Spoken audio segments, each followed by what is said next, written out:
What the hell is up, everybody? Louis back here finally for UFC 287, the big rematch. Alex Pereira defending his belt against Izzy, the last stylebender, Adesanya. This one's for all the marbles, man. This one's for Izzy's legacy. This one is for Alex to be arguably the greatest combat athlete in the world. Maybe next to Cejudo. Who knows? To prove that it wasn't a fluke. To prove that he won the title after only 3 fights. And he's the rightful champion and going another run here. You know, very tense. We just saw Usman and Edwards a couple weekends ago. So, you know, it's rematch season. Then in the co-main, you got Gilbert Durinho Burns taking on Jorge Gamebred Masvidal. Should be a big fight at 170. Technically, it's not for a title shot, but it could be because Dana White changes his mind all the time. Who knows? But Jorge is coming back home to Miami, so I think that one's fireworks. I think it's going to be a banger. I'm really excited for that. You got YANEZ taking on Rob Font. YANEZ trying to be yet another up-and-coming bantamweight contender, a new kid on the block, so to speak. Should be fun. Rob Font's trying to defend his spot. And then you got Kevin Holland on the card and Santiago Ponzinibbio. Both guys trying to make another run here.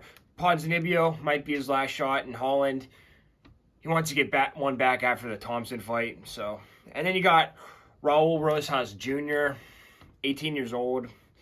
Then you got Chris Action Man Curtis take on Kelvin Gastelum. Gastelum been out for about 2 years. Do or die for him, and Chris Curtis, he could be a contender if he gets this one done. You got a ton of fights. Let's just get into it right here. We're going to win this week. First fight of the night at 115 pounds, women's strawweight. You got UFC newcomer Jacqueline AMORIM taking on Sam Hughes. And AMORIM, she took on Ashley Nichols her last fight outside the UFC, LFA actually. In the first round, she just kind of circles on the outside. She'll feint the jabs, and then she's able to get the blast double. She uses the overhook. She's able to take it side control from there. She threatens to go for the arm, and then she takes full mount, lands some nasty ground and pound, then pulls the arm bar, gets a submission, top arm bar. She does this to all her opponents, so not like a whole lot to look at on the tape. But, yeah, so she's furious, and she wants to make a statement. And Sam Hughes, she took on Pierre Rodriguez her last fight. In the first round, she circled around the outside, then she'd go into the pocket, but she eats a body hook when she goes in, but she's able to land a check left hook, and then she stops the clinch attempt, but she circles into a double, but then she gets right back up when she gets taken down. So that's something impressive about Sam, which will make this fight interesting.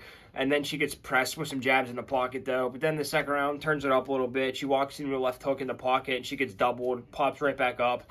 And then she oversteps when she throws her 1-2, and she gets taken down with a single after that, though. So just not a whole lot going on. Third round, she turns it up. She walks into a single, but she eats a hook and some knees in the tie clinch situation. But then she presses with some 1-2s into the clinch, lands some nice dirty boxing there, just kind of landing some uppercuts, some hooks. And, yeah. Sam Hughes plus 225, Jacqueline AMORIM minus 265. AMORIM's pretty young. This is her first UFC fight, and she has trouble going past the first round. Not trouble, but she finishes past the first round. Sam Hughes can go 3 hard rounds. And this line just a little out of whack. It's the first fight of the night. Low-level women's strawweight. I'm just going to go with Sam Hughes plus 225. You know, I think Sam, she's not going to get finished in the first round. And after that, I think it gets interesting. I don't think you got to, you know, I'm not going to go crazy researching this one. I'm just going to go Sam Hughes plus 225. It's low-level women's MMA. Don't think too much about it. Second fight of the night at 145 pounds, men's featherweight. YILAN, Nordi, and Becca taking on Steve Garcia. Nordi and Becca coming off that fixed Derek Minner win. Who knows what the hell that was. But before that, he took on TJ Brown, another Krause's guy. So the first round, he lands some mud hooks in the pocket. But then he's able to drop him with the lead right hook. But then he gets doubled off the fence right after that. TJ Brown's pretty tenacious, but then he's able to land a right cross whenever TJ has his hands down, but then he eats a counter 1-2 in return. But then he's able to get a double leg off his knees into like a scramble situation. Get a double leg whenever TJ throws that knee up, so he's waiting for that. But then in the second round, he gets a body lock, gets the outside trip, and he's able to take his back. But then he gets reversed when he's trying to stand up, so just got kind of a scramble fest going on. Then in the third round, he lands a 1-2 at range, and he gets the blast double when he gets pressed. He's able to take it into half guard, land some nice ground and pound. But then he gets reversed in the last minute, but it didn't really matter. YILAN did his work before that, and yeah, it was just a grimy fight, workmanlike performance. He got it done, out-grappled him, out-hustled him, too, toward the end there. Steve Garcia took on Chase Hooper his last fight. In the first round, he lands some hooks in the pocket whenever he gets pressured, and he's able to stuff the single leg attempt, and then squares back up, and he lands a kick to the body, and then he drops him with some left hooks. And then he back in the center, he drops him with the 1-2 in the pocket, then he just rips the body right after, and then he's able to duck the hook, and he lands a left hook, gets the KO from that. So pretty slick stuff. And, Chase Hooper just not used to get punched in the face, still a young fighter. But before that, he took on HUGHES Maheshate. In the first round, he lands a hook combination in the pocket, but then he gets dropped with the right hook when he's pressing forward. But then he's able to get the underhook to the clinch, able to take him all the way to the fence. But then he gets knocked out with the check right hook whenever he's rushing him with his hands down. So he's just a wild man. He's a do-or-die type of fighter. And it's going to be interesting after this fight goes past the first round. Steve Garcia plus 160. YILAN, Nordian Beckham minus 190. I'm going to go with YILAN. YILAN, not the hardest hitter, but he's scrappy. Steve Garcia, he's do or die. I just don't see YILAN getting knocked out right away. I think YILAN will be able to use his grappling. He might take a couple shots, but, I just think YILAN will out-volume him, out-pressure him, and the line's not too bad. I'm going to go with YILAN here, coming off the Derek Minner win. So, third fight of the night, special catchweight at 160 pounds. Both guys usually lightweights, though. Ignacio Bahamondes taking on Trey Ogden. Trey Ogden's supposed to fight a couple weeks ago, so they rescheduled it, gave him a little bit of weight allowance. Ignacio took on Rong Zhu. In the first round, he jabs from range, and then he lands a head kick at range, followed up with a 1-2, and he's able to defend the double leg with a guillotine choke attempt, and then he's able to just kind of like hip him over and take the top position from the guillotine choke. Pretty impressive. Then the second round, he gets pressed and eats some hooks on the fence and some body shots, but he's able to return with some step-in jabs in a 1-2. Then he lands some leg kicks in a 1-2. And then he lands a straight to the body from range, touching up the body. Always like to see that. Then the third round, he circles on the outside, starts pumping his jabs, but then he gets doubled off the fence, but then he's able to get right back up after that. Then he lands a body kick and a jab, and he's able to stuff the takedown attempt, and he's able to get the Dar submission right after that. So, yeah. He's very savvy with submissions in the third round, so, catch somebody. And then Trey Ogden, he took on Daniel Zellhuber his last fight. In the first round, he pressures he kind of has like a wide stance, almost like a karate stance. And then he shoots a double way too far away. Don't know what that was about. And then he lands some body kicks at range, but then he eats a counter hook and he gets clipped with the head kick. He doesn't eat the full force of it though. Then in the second round, he walks into some leg kicks and some jabs. Then he circles on the outside. He's on his back foot. He starts pumping jabs and he slips the hooks and backs out of range. And then he's able to level change and shoot a blast double whenever they're striking in the pocket, and then he just kind of hangs around his back, doesn't do a lot of damage, but, scoring with the position for the judges. Then in the third round, he starts sticking and moving more with his jab. He lands some body kicks, and he shoots a double leg whenever he gets pressed. Just kind of keep him off of him. It wasn't like a full committed shot, but then he eats some jabs in the pocket at the end. But not a whole lot happened in that fight, to be honest, but he got the job done, played it smart. Trey Ogden plus 300, Ignacio Bahamondes minus 365. I just like Ignacio Bahamondes. Trey Ogden just did not show me enough activity, basically. I think Ignacio is just going to pressure him, and he's going to hit him with some big shots. And, we're going to see how Trey Ogden reacts. I just think Trey Ogden wanted to win the decision. And, yeah, I just think Ignacio is going to out-pressure him, out-volume him, land some big shots. Maybe we see a finish, maybe we don't. I don't know. Price is a little steep, but I'm going to go with Ignacio Bahamondes. Main event of the earlier prelims, 115 pounds again. Women's strawweight, Cynthia Calvillo taking on Lupi Godinez. Should be a banger. Cynthia Calvillo, her career is on the line, let's be honest. And Lupi trying to get over a disappointing loss with against Angela Hill. So, you know, it's kind of a springboard for Loopy, if we're being honest. And Cynthia, she's been fighting at 125. She's making a cut down to 115. Don't like that one already. Cynthia, she took on Nina Nunes, her last fight at 125. In the first round, she circles on the outside, lands some leg kicks, and then she catches a kick to the body lock, but cannot secure a takedown. In the second round, she catches a kick to a double into full guard. That's good. Doesn't do a whole lot with it. No damage, basically. Kind of rides out the round. Then in the third round, she eats some leg kicks when she's circling outside. Then she eats a 1-2 at range. Kind of has her hands low for some reason, but she's able to duck the 1-2, and she shoots a double, but she's not able to hold her down very long at all. And then she eats overhand and a head kick whenever she's walking into range. So, decent second round, but, you know, Loopy, I think, is the superior wrestler. And then Loopy, she took on Angela Hill her last fight. In the first round, she rocks her, like, kind of right away with a step-in overhand right, and then on one, followed up with a 1-2. But then she walks into some jabs and hooks whenever she's engaging in the clinch, and they both kind of go at it in this fight, which was fun in the pocket. But then she gets pressured toward the fence, and she eats some jump knees, and then she gets clinched at the end. Then in the second round, she stalks forward, looks for the overhand in the pocket, but then she eats a jab, and she's able to feint the overhand to a double, but she gets caught in a guillotine, and then she gets up. So she has Angela down, but Angela locks the guillotine up, so she kind of bails on it. And then she's on the back foot, and then she gets beat with some hooks in the clinches. Angela is able to land the bigger shots in the clinch, but then she lands a short right hook, but then she eats some knees, and she gets hip tossed right after that toward the end of the round. But then in the third round, she eats an uppercut off of her hook inside the pocket. And then she lands some jabs and a step-in 1-2 whenever she's backing up. But then she lands a step-in overhand. And then her trip attempt is failed. And then she eats a head kick at range for her troubles. Angela Hill's nasty with those kicks. But then she eats a jump knee and a head kick off of her level change. And then she just kind of returns some wild hooks at the end. Can't get a whole lot going on, though. And she did not utilize her wrestling enough. And she bailed after that first submission attempt on the wrestling. So, but Loopy minus 285. Cynthia's plus 240. Usually this is technically lower level women's MMA, but I just don't see any way Cynthia wins this fight. I think Loopy, as long as she goes to her wrestling, she'll be able to take her down and just beat her up pretty much, beat her up in the clinch, land the bigger shots. Cynthia just has a problem with going and attacking. She just kind of does nothing her last fight, basically. She hangs around the outside. If she can get a perfectly timed takedown, she'll do that, but she doesn't do any damage. I have to go with Lupita.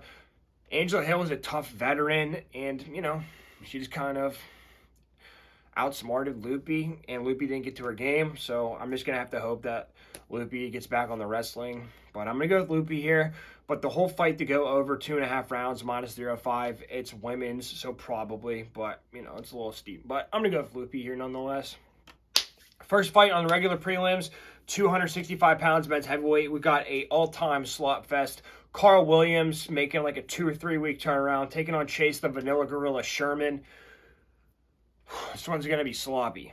I don't know about violent, but sloppy. Williams took on Lucas Brzeski his last fight. In the first round, he lands a leg kick and a blast double. He keeps the clinch, and then he gets a single leg, kind of like sort of a high crotch, then steps in inside trip, and then bow steps it down. Not a good way to finish a single if you've ever wrestled, but it works for him because it's heavyweights.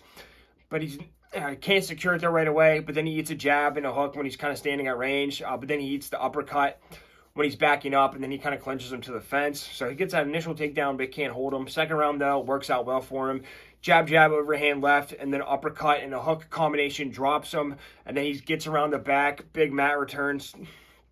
He made some hard ground and pound, and then he's able to get around the back, grabs that cross wrist because he knows how to wrestle. Back on the feet, he gets a high single two. Takes him to, and he's able to get around his back, grabs that cross wrist, more ground and pound, beats the shit out of him. Looked like he might have finished it, but he didn't. And then they both just kind of gassed out. Carl Williams is very tired, but he keeps pushing through his tiredness, which makes him elite at heavyweight. Well, not elite, but, you know, cardio, I guess, would be not an issue. In the third round, he gets pressed with the head kick and some hooks, and then he gets clenched to the fence. But then he gets the high single with the inside trip again, finish. And then he grabs a cross wrist, gets around his back, just punches him a bunch, but can't finish him. They're both exhausted. Good effort by him, though, you know? First fight in the UFC, so.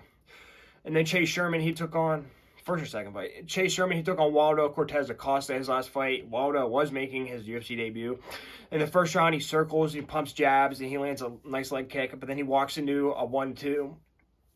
Going inside, and then he circles off the clinch, and then he lands a clean 1-2 from space, and then he ducks the hook, gets around his back standing, doesn't do anything with it though, but then he gets pressed, and then he's able to get the body lock to the back trip.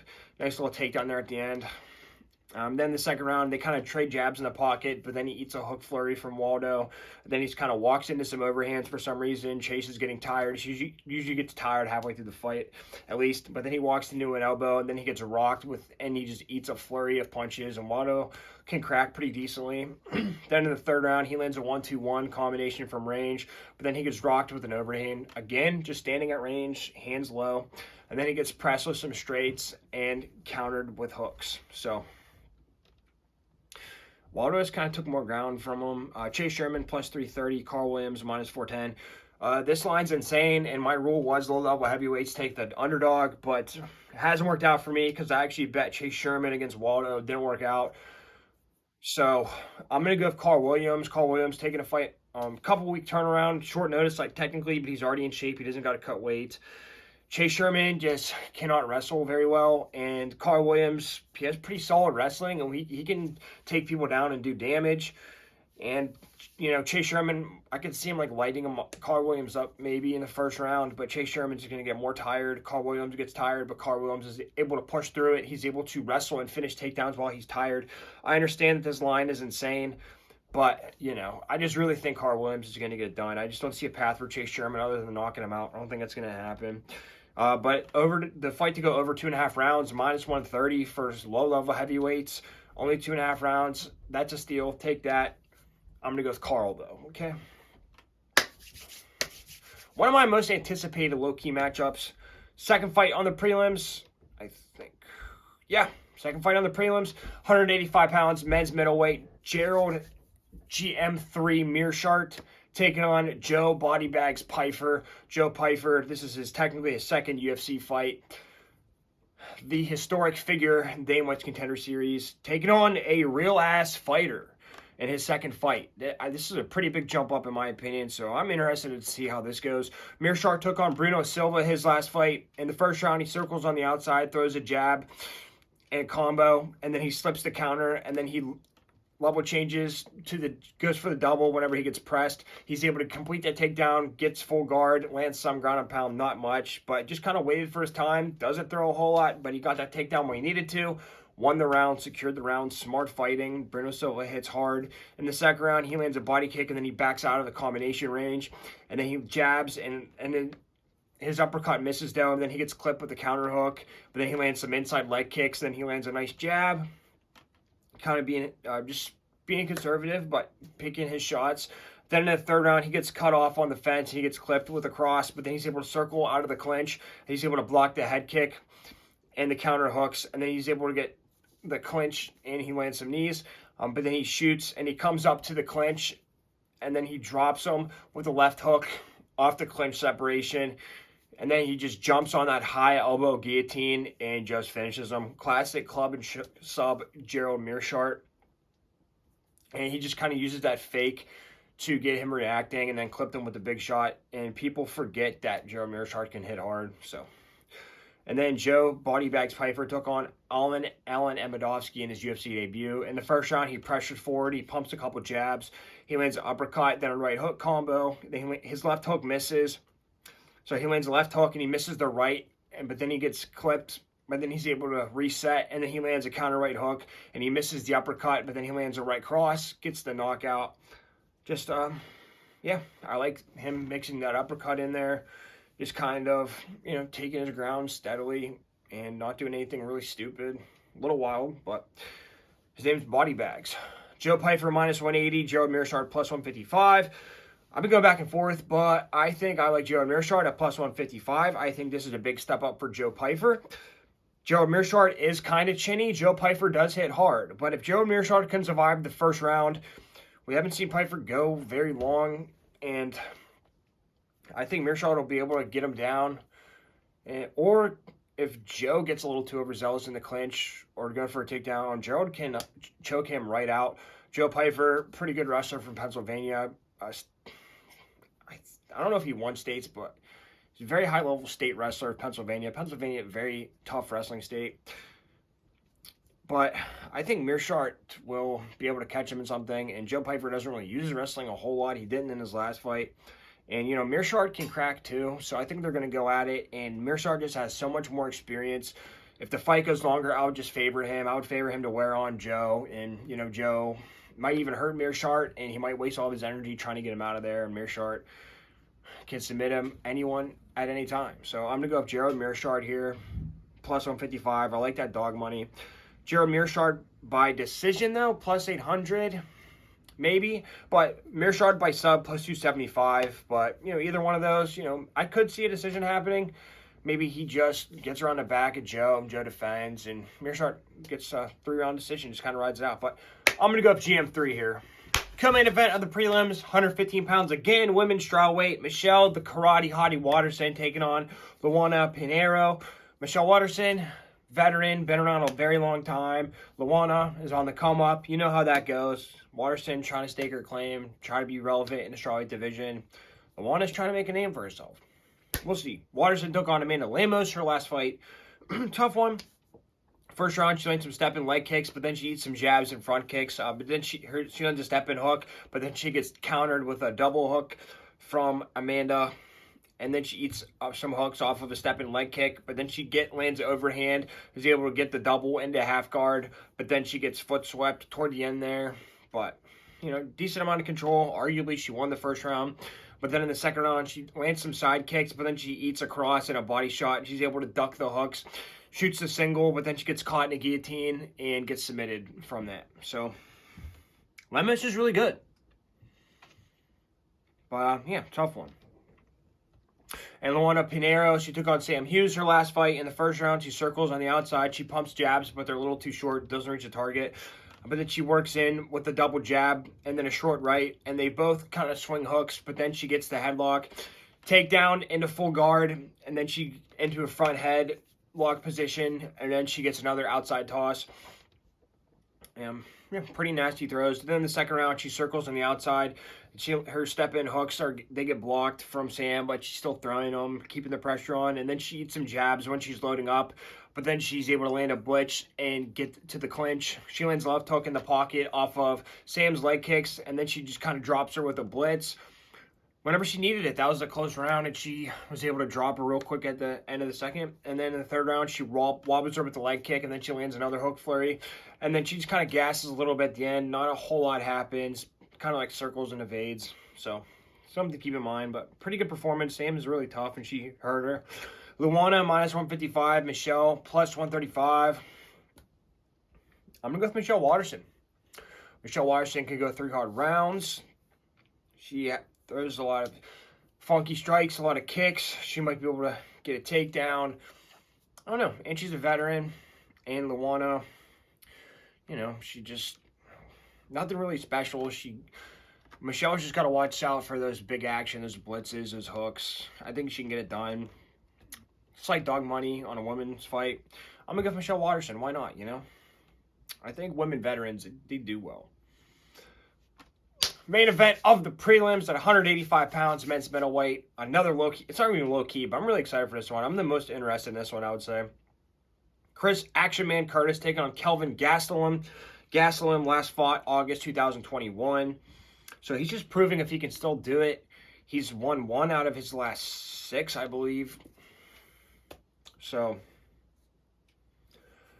yeah. And Chris, he was on a tear. Lost a tough one to Jack Hermanson, but then just knocked out Joaquin Buckley. So he's trying to make his name known. And if he can beat a veteran like Kelvin Gastelum, you know, he's looking to break into the top 10 from there and fight some good guys. So I'm excited.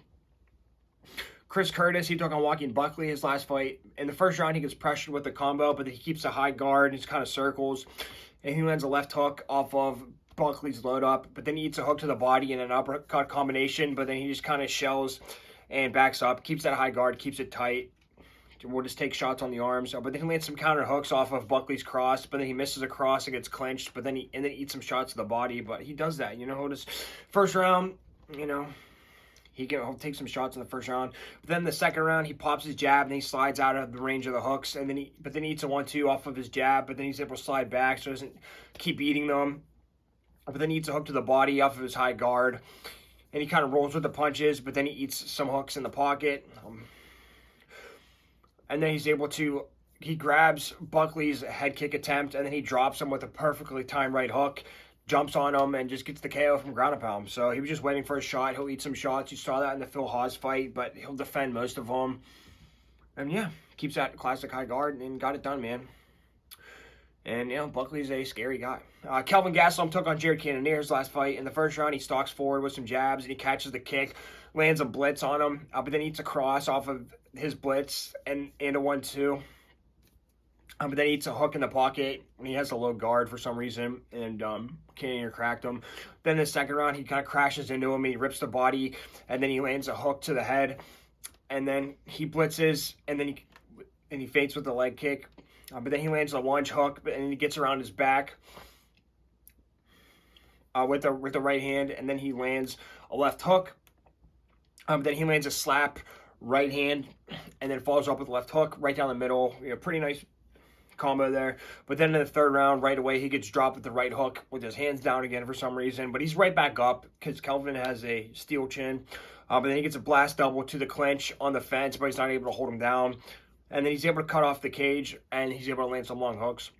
So that was a 5-round fight, but this one's only going to be 3, so I went over 3. Kelvin Gastelum minus 125, Chris Curtis plus 105. It's a close one. Right away, I don't like the layoff. And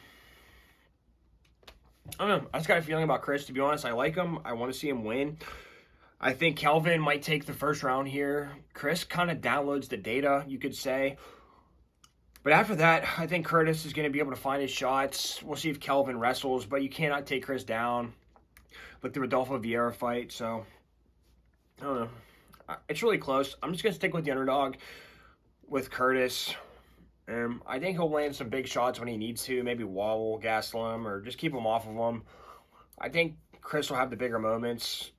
And it just depends how much Kelvin lands on him. So, I don't know. I'm going to go with Chris Curtis. We'll see what happens. I'm excited. I hope he wins. First fight of the main card, 135 pounds, men's bantamweight. Raul Rosas Jr., the 18-year-old, taking on Christian Rodriguez. You know, let's be honest, stepping stone fight. Christian Rodriguez, though, coming off a win.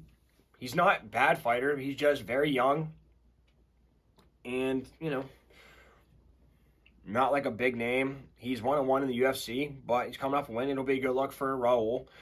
And they're just trying to build his star power up. So, should be a fun scrap.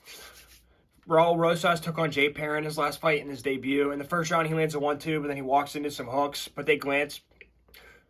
But he kind of glances them off of his shoulders. But then he gets a high single lift off of the fence. And then he gets and picks him up, takes him down. And then he puts one hook in on the back. Then he gets both hooks, flattens him in, feeds him his hips. Then he's able to transition to the body triangle, land some ground and pound until Jay Perrin opens up his neck, and he gets a rear naked choke submission in a couple of minutes. So, looks really good. And then it's a contender series fight. Yes, he can grapple 3 rounds hard, and he can hunt for submissions the whole time. It's what he did in the contender fight. So, I mean, really impressive start. Christian Rodriguez took on Josh Williams his last fight. In the first round, he lands a left cross off of a jump knee, and then he pressures towards the cage with a front kick and a right cross.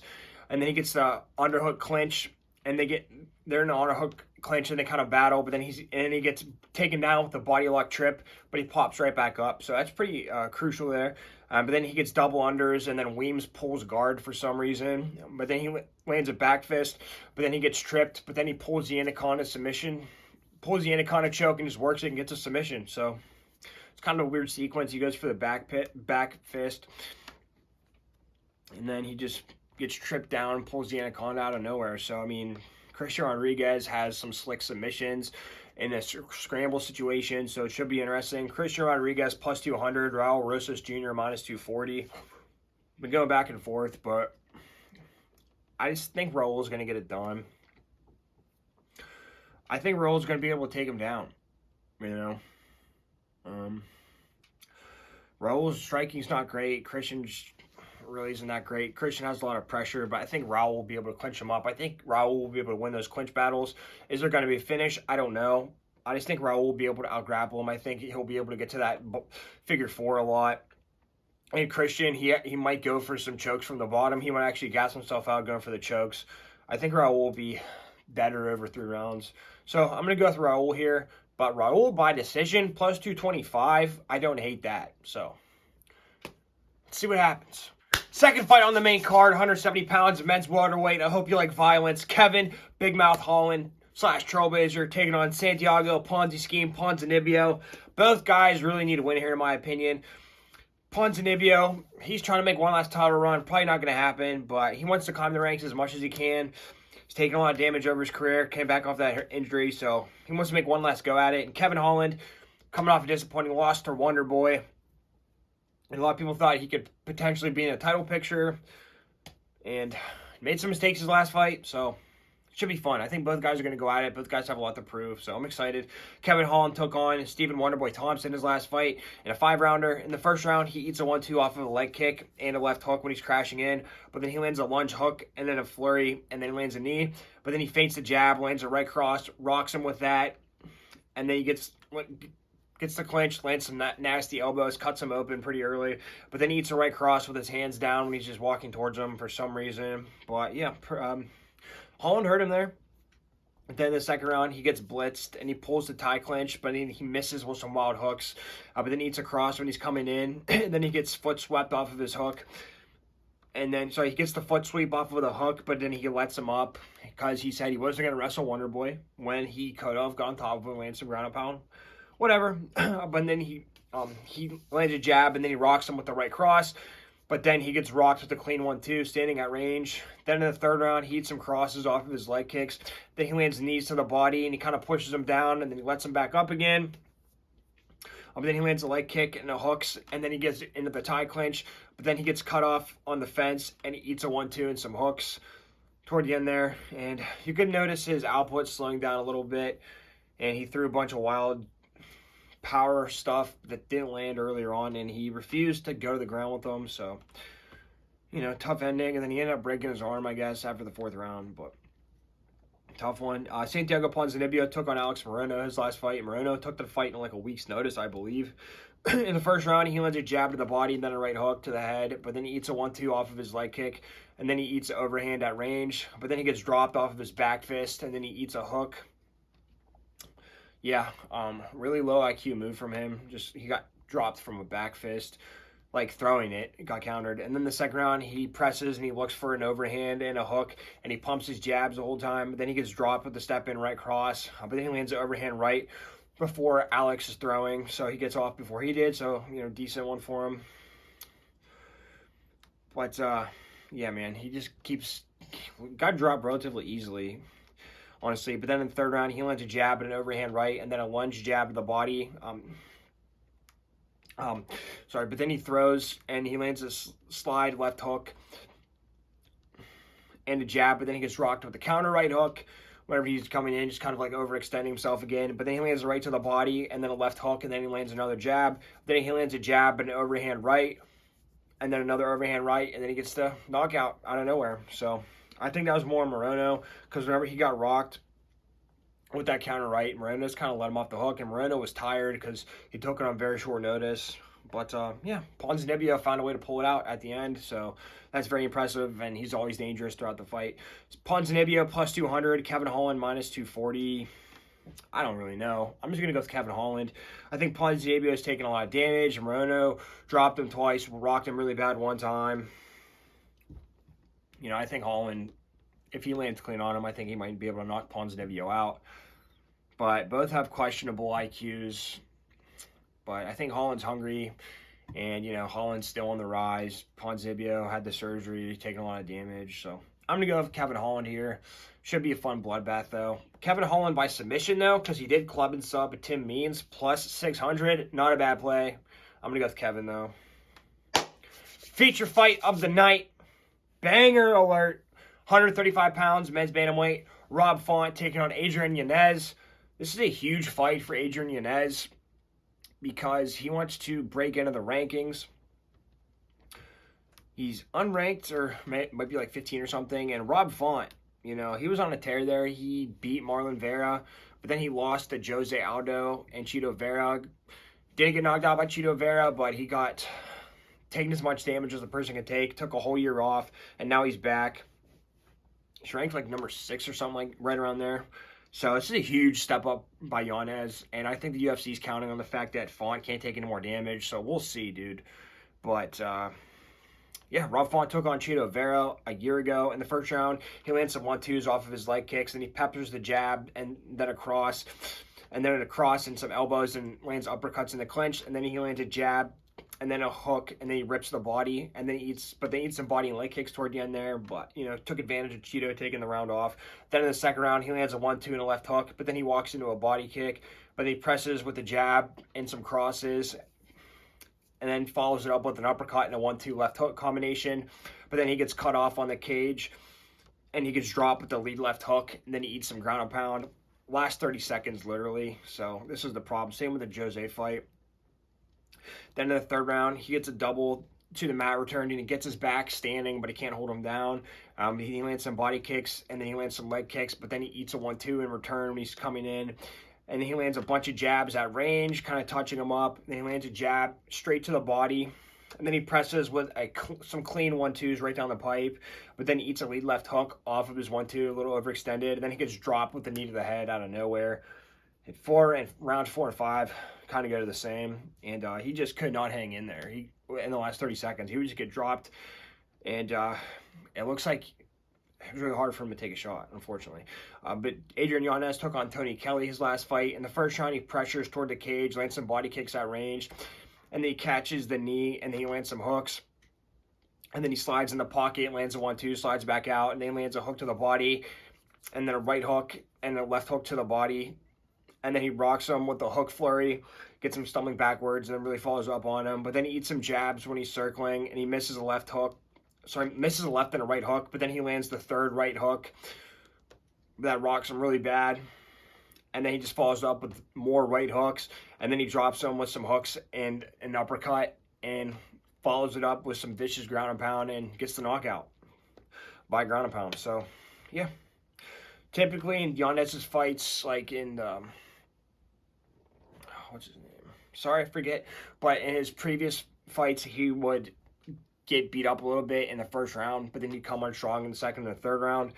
I thought that this fight was interesting because he just went at him right away, and they wanted to get into a gunfight, and Yanez got into a gunfight and won. And he's just so fast on his combinations. He was just ripping on the inside, and Yanez can crack, man. Yanez minus 180, Rob Font plus 155. That line might be a little disrespectful. And yeah, dude, Yanez has fought nobody compared to Rob Font. Rob Font has fought literally legends. And a top 5 guy, Marlon Vera. And Yanez hasn't fought anybody ranked. The debut Grant fight was pretty close. You could have argued that he lost. But he's a young fighter. He's on his rise. And that's a fight that you need to have. And he got the best of both worlds. He got to learn. Felt like he lost, but he still got the win and move up.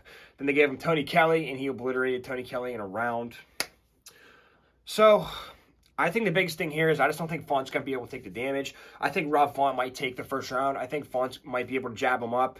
Is Font going to wrestle? Who knows? Maybe. But, you know, he might get a takedown or something. But I don't think Yanez is going to accept being on his back. But at second and third round, I think Yanez is going to be able to trade with him in the pocket. And I think he's going to clip him with a big shot. And even though he took a year off, I don't think Rob Font is going to be able to take a big shot too well. So I'm going to go with Yanez. You can just feel the momentum going in his direction. But if he loses, I won't be surprised. But I'm going to go with Adrian Yanez here, man. I think the damage is going to be the difference. The co-main event of the evening at 170 pounds, men's welterweight, the money division right now. Gilbert Durinho Burns taking on Jorge Gamebred Masvidal. They're in Masvidal's hometown of Miami. Gilbert Burns is ranked number 5. Jorge is ranked number 11. But this fight has huge implications because Leon Edwards is now the champion. Neither guy has fought him. They're open to a title shot possibility. They said Colby Covington is going to get it. But who knows, man? If somebody starches somebody in 30 seconds, you're going to tell me they're still going to give it to Colby? Who knows, man? But there's a lot of big fights to be made at this weight class. Huge stakes on this fight, no matter what. Gilbert Torino Burns taking on Neil Magny, his last fight. In the first round, he lands a slide-in jab and then a lunge cross, able to get the body lock, lifts him up, slams him down. They're in like sort of a cradle position, but then he's able to get side control, transitions to full mount, lands some ground and pound, softens him up, takes the arm triangle into half guard, gets the submission in half guard. He's strong as shit. Okay, and Neil Magny, he's a tough dude. And he made him look like he was garbage. Before that, he took on Khamzat Chimaev a year ago. In the first round, he lands a leg kick at range, then a straight right, but then he gets pressed and he eats a right hook. And he lands a straight right off of his kick, and then a jab, and then he lands a check left hook. But then he eats some hooks on the fence, but then he kind of shells up and he kind of returns the hook. He lands on him, but not super flush. But then he gets dropped with the lunge jab by Chimaev, just literally one shot, which is scary. But then he's able to, fight through it, kicks him off of him, back on his feet. He lands a jab off of Chimaev's leg kick. And then second and third rounders, insanity. The moral of the story is Gilbert Burns can go 3 hard rounds. Does he gas out in the third round? Sure, but who doesn't? Especially when you're going against Chimaev, and that was a hell of a fight. Nobody gave Gilbert a chance, and a lot of people thought he won that fight. So you tell me. Jorge took on Colby Covington his last fight over a year ago, last March. In the first round, he lands a leg kick, and then he kind of slides out of the range of the hook by Colby. But then he gets pressed with an overhand, and then he gets shot to the fence. He keeps the whizzer, though, but then he gets body locked and taken down with a misdirection step by Colby. And he gives up his back, but he's able to fight the choke. But then he eats some ground and pound. But then he works up to a quad pod position. Then he's able to get free finally, but then he eats a 1-2 in the pocket. Second round, though, I thought he had a really good second round. He presses forward with some leg kicks. Then he lands a hook. Then he lands a body kick, pumps his jab, stays busy with that. But then he gets pressed back with some overhands, but he's able to clinch him. And then he lands an elbow on the break, splits Colby Covington open. Really nice. But then he catches the kick, and he goes down, and then Jorge jumps on like a front headlock, and then Colby just drives through, and he's able to finish the double. Jorge just should have, got back to the center. But, I admire the balls. But then he kind of gives up his back, but then he's able to get out, though. But unnecessary scramble. But then he lands some hooks in the clinch, but then he gets pressed to the fence with jabs. Then he gets clinched up again, but, decent round. And then in the third round, he gets pressed back with some 1-2s, and then he gets taken down with a double off the fence. Then he eats some nasty ground and pound in full guard, but he's staying in there. He doesn't go to the proper escape right away, doesn't try to push his head down or shrimp out, but he's grinding in there, man. He's trying to land elbows from the bottom. And then he tries to get up from the half guard and gives up his back to a rear naked choke attempt, but he's able to fight that. Finally, 30 seconds left. He gets a 2-on-1 baseball bat, and he's able to stand up. Then he presses forward, lands some big hooks at the end. Nothing crazy, but he lets Colby Covington know, hey, I'm there, mother effer. And there's 4 or 5 rounds to go. Hurts him in the 4th round, but it's only a 3-round fight, unfortunately. But yeah, he didn't look as bad as everybody said he did. I don't think. He's grinding, but, Colby's Colby. Jorge is plus 350, and Gilbert is minus 435. This line's very disrespectful. Jorge, he lost to Kamaru twice, lost to Colby Covington. Big whoop. Jorge has been working on his wrestling defense. He trains with Bo Nickel all the time. And Gilbert's not a chain wrestler like Colby or Kamaru. And I think Jorge will be able to stuff takedowns up to... He's going to be able to stop takedowns and maybe even keep Gilbert off of him. And maybe Gilbert has a good first round, but I think Gilbert might get a little tired, and Jorge can land those big shots at any time, really. And he might be able to catch Gilbert coming in with the big shot. You never know. Or maybe Gilbert takes a bad shot and Jorge gets around his back and beats the shit out of him, I think Jorge has pretty good submission defense. I don't think he's going to get caught in anything crazy. And Jorge said he wants it. And he's in his hometown of Miami. You got to factor that in, especially when they're this big of an underdog. I think Jorge is going to be able to keep it on the feet mostly. I think he's going to be able to palm out of the clinches. And I think he's going to be able to land some big shots inside those clinches. I'm going to go with Jorge Masvidal. On to the main event of the evening. 185 pounds men's middleweight for the title. For redemption for all the marbles. Alex Poatan Pereira taking on Israel, the last style bender. Adesanya needs his belt back. And this story is absolutely crazy. Alex is Izzy's boogeyman. His 4th fight, he won the title. off of one of the best middleweights ever. And Izzy was winning the last fight, and Alex walked him down and TKO'd him in the 5th round. You know, it is what it is, bro. If Izzy doesn't win, who knows what he does? And if Alex doesn't win, who cares, bro? He's already won. So it's a very interesting fight. And happened in November. Not too much time in between. I'm excited, man. I think it's going to be violent. And I think Izzy's coming for revenge. So I'm excited. Just go over the last fight real quick. And first round, Alex lands some leg kicks early on as Izzy presses. He lands a bunch of leg kicks.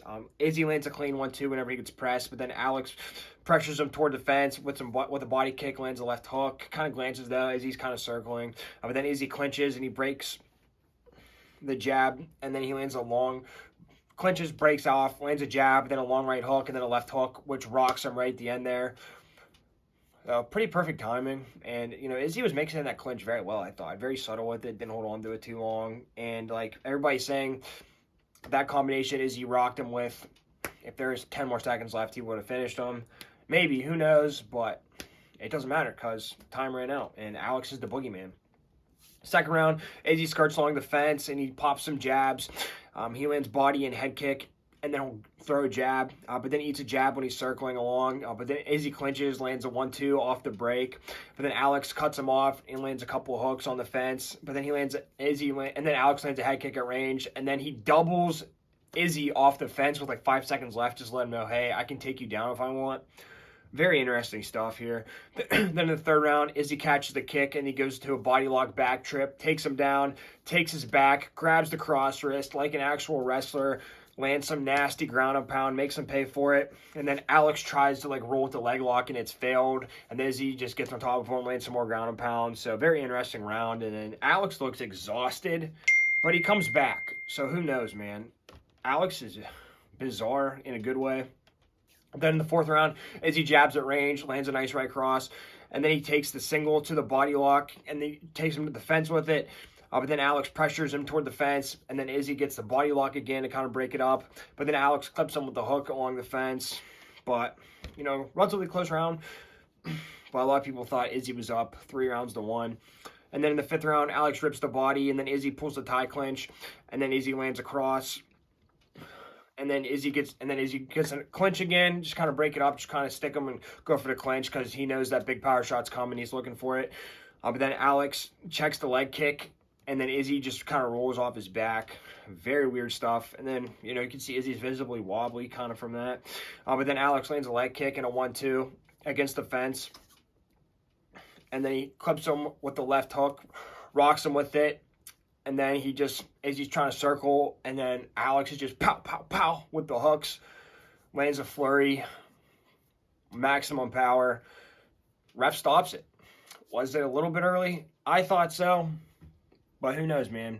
We've seen what Alex does to people. He leaves people flat for 5 minutes straight. So who knows, man. But it's just one of those things, like how the universe wanted Alex to win. Izzy was winning the whole fight pretty much, and gets caught at the end. Interesting, great fight though, man. I just think Izzy needs to try to finish the next fight, but I'm excited for it. Izzy -140, Alex is +120. Interesting, since Alex won the last fight, he's the underdog. He's also the champion. I get it. That's why it is though. I'm just gonna go with a feel thing. I think Alex is gonna win, man. Unfortunately, we just saw Kamaru try to get the belt back from Leon, immediate rematch. He just didn't fight quite the same. He still fought well, high level. He just wasn't quite the same because Leon knocked him out.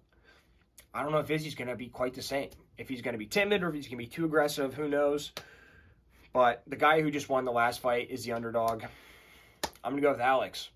And it'll shake up the middleweight division if he wins again. So, should be fun. Can't wait. All right, everyone. Thanks for rolling with me. Appreciate it. Like, share, subscribe. Instagram, Twitter, Snapchat, all that stuff. Leave me a message. Ask me questions. Give me answers. Need some help. Bad week last time, but I feel it on my bones. I'm going to win this weekend. So let's get some money. Let's see some upsets. Let's see some violence. And let's see some cash. Good luck, everyone.